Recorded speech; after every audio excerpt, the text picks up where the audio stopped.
Garrett Fritz. I was the pitcher and shortstop, and I Jared hit Bunfield, 480. batting average 320. No, batting average 111. Tanner third Coleman, base. left field.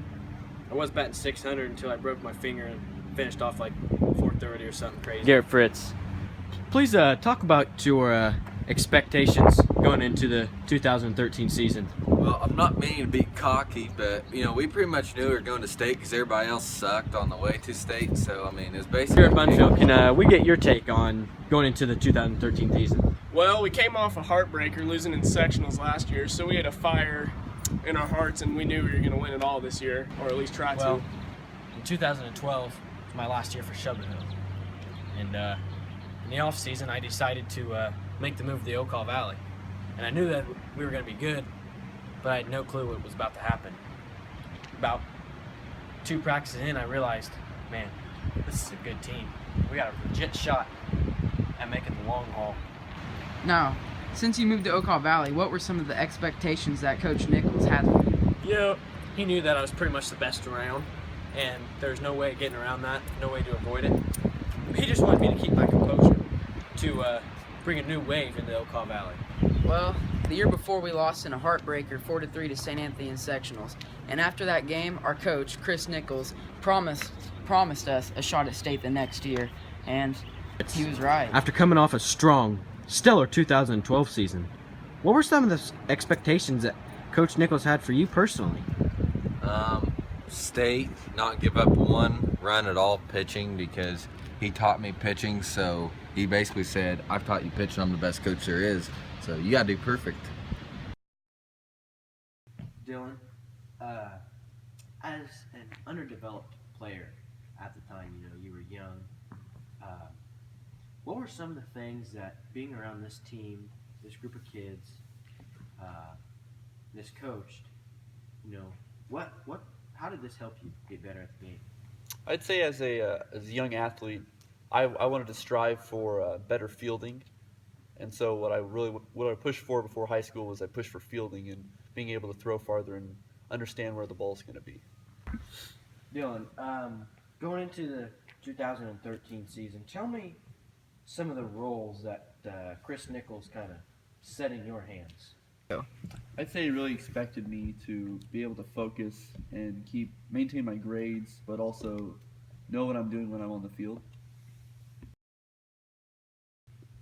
Garrett, halfway through the season, you're going to play a pretty good team, Brownstown St. Elmo. 4, 5, 6, and 7 hitters are sick and broken finger. Explain that for me. Well, I say it just has to add to the drama. I mean, the drama from losing the sectional game last year.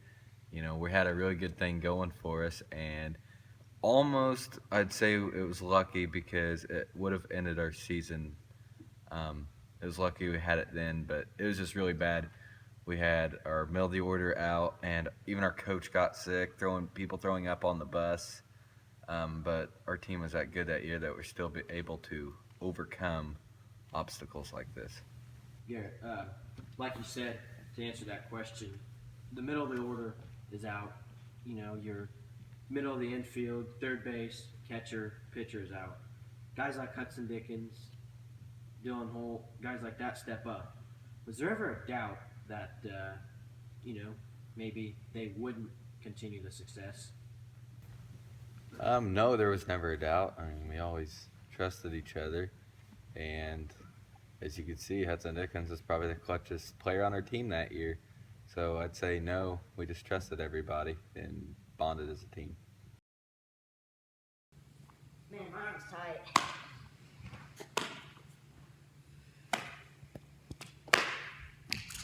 Here comes the nut.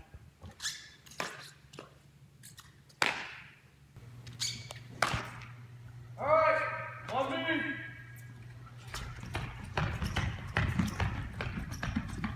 Alright, how many we got here? 1, 2, 3, 4, 5, 6, 7.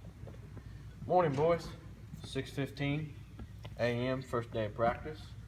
I want hard playing all the time. We will be the best. Nobody will be better than us. Don't ever wear jeans to my practice again, both of you. Okay? Now, let's get started with some infield drills. Okay? we'll do some relay, and we'll get going. Let's have a good practice and a good year. All right. I want you guys to make sure you stay down on it. By the way, Harry Coff's in here. I'm tough. I'll catch it. Let's go! Hey, 5 bleachers, now. You throw that glove, you got another one. 6 bleachers.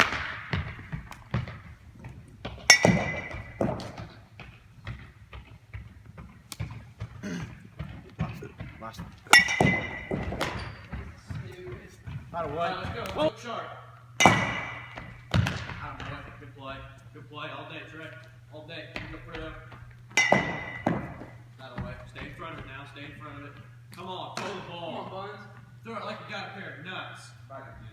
Bunfield, you better have a good one right here. You've been making that all day. Come on, Buns. What are we doing? You guys think you want to make a run to state? Shut up. You go run first. You're all playing like a bunch of pigs. Let's go. Run. You got a down back. Sprint. Let's go. This is stupid. Run down. You're really starting to piss me off. Trey, describe the first day of practice. Well, it was really hot. Hottest day we had all year. Practice was 3 hours long, which we weren't used to. And everyone was a little bit out of it because they hadn't played baseball since the season before. So it's kind of rough. The coach got mad at us. And Describe Nichols' attitude when you were in the gym that morning. he wasn't very happy with us. He thought we should be all-stars when we haven't touched a ball in 3 months. And it was just rough. We weren't in the swing of things. And could have been better. Garrett, describe the first morning of practice in here in the gym with Coach Nichols. It was rough. He thought we should be like all stars because he's an all-star coach and basically going to be in the Hall of Fame for junior high kids coaching. So it was very rough. There's a lot of yelling, and that's about it. Jared, the end of the season, going into your sectional and state runs, you were ineligible. Describe that for me. Well, it was nerve-wracking. When I got home, my parents read me a new one. At practice, Chris read me a new one. So honestly, I was just scared. I really wanted to play, and it would have sucked if I couldn't. Tanner, describe the no-hitter you threw against Shiloh the week before regionals and how it motivated your team and boosted your confidence going into the postseason. I hadn't really pitched off the whole year, so I was a little bit rusty in the first inning, and I was just coming off an injury. But luckily, it was my glove hand and not my throwing hand. But I was really effective. Everything was moving well. I was hitting spots. But really, what helped me in the game was my defense. Well, I didn't have a whole lot of strikeouts that game, but every ball I was hitting play, I made. They made. And going into the regionals, it was huge. Why? Because, like I said, a guy like me who hadn't pitched very much, we knew as a team that, hey, if we get in trouble, we can go to this guy.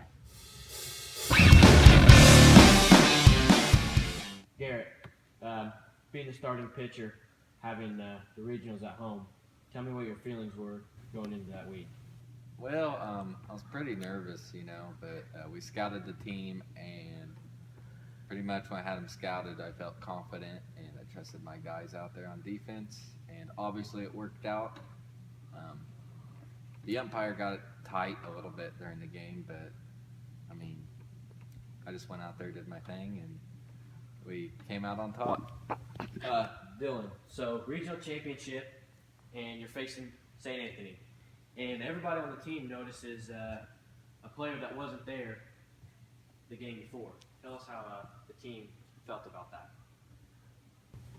Well, it kind of scared us at first because we didn't really know what we were going to come up against, and but our defense could hold through it, and we knew that with our hitting, how we had been hitting, it was really good, and we weren't really too scared about the outfield. Trey, coming into the regionals, St. Anthony was the team facing the championship. Describe how you felt knowing that they beat you in the sectional the year before. Well, we all wanted revenge from the year before, and I think we were all kind of nervous since they did beat us the year before, but we just came out, put on a show. We scored 10 in the first inning, and we got them down, and we were ahead the whole game. Jared, I want you to describe the atmosphere of the team going into the sectional and the state, knowing that outside of your community, nobody really anticipated on your team to make a state run? Well, we never really expected to go that far, so we just played loose and had fun and just played to the best of our abilities. Dylan, and the same question to you. We were all pretty excited to have this chance come towards us because it was not really known for Ocala Valley baseball to go to state like that, and we were just ready to have a good time there and do the best we could. I didn't go to college after school, and I decided to work for Marshall Trucking, which I will plan to work. I'm for at the rest U of of my I life. pursuing a business degree and an MBA. I based my life on that third place state trophy, and I realized that nobody gave a crap, so I went out for the railroad, and I've been laid off pretty much ever since now. So I don't know what I'm Well, doing. I pursued I'm just my been, education at the University of Illinois, and now I work for my dad at PR Marketing. Well, took over my daddy's farm. I worked there, run the cattle, run the sheep, feed the dogs, plant the seed, harvest the corn.